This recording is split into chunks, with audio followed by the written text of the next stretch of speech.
It is my honor for us to introduce to you the offices of the school, the ones who help guide not just our academic journey of the students, but also their values, discipline, and emotional well-being. From the heart of care and support, from the guidance office, Ms. Christine Spiritu.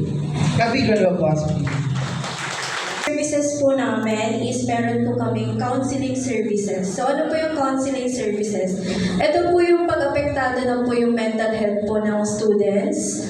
Yung studies po nila na apektuhan na. Sa guidance po sila pupunta. Again po, sa guidance po pupunta. And gusto ko lang din po i-clarify yung kaibahan po ng prefect of discipline sa guidance. Meron po kasi mga pumupunta na student pag meron po silang nagagawa or nag-violate po na rules ng prefect of discipline. So sa guidance po, ang pinaka-priority or yung pinaka-concern po talaga namin when it comes po sa kanilang mental health. So ayun po, so ina-assess po namin ang mga students sa guidance office, and pag may follow-up po na counseling or yung severe cases po is pinapasa po namin sila sa aming guidance counselor.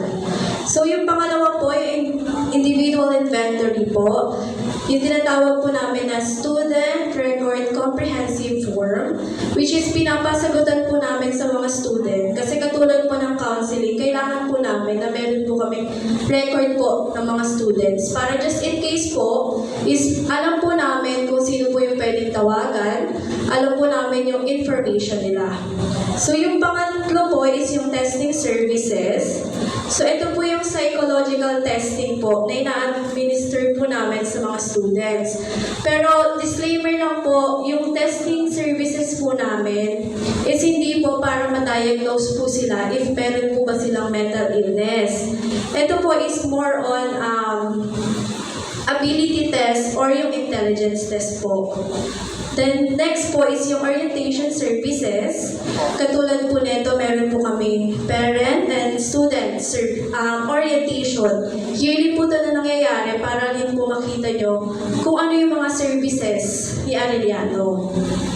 And information services naman po, ito po yung mga seminars, webinars po na ina-attendan po ng mga students. So mahalaga rin po ito kasi most of the students po is kailangan din po nila ng knowledge about sa mental health.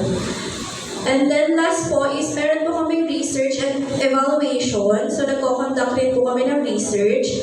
More on po, pag nakikita namin kung ano yung problema ng students, ayun din po yung ginagawa namin research.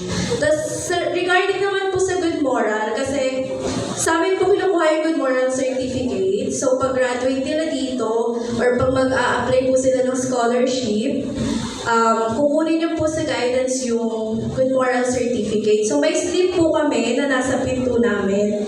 Sasagutan niyo po yun, papapirmahan po sa prefect, then after magbabayad po sa bursar. So 130 pesos po yun.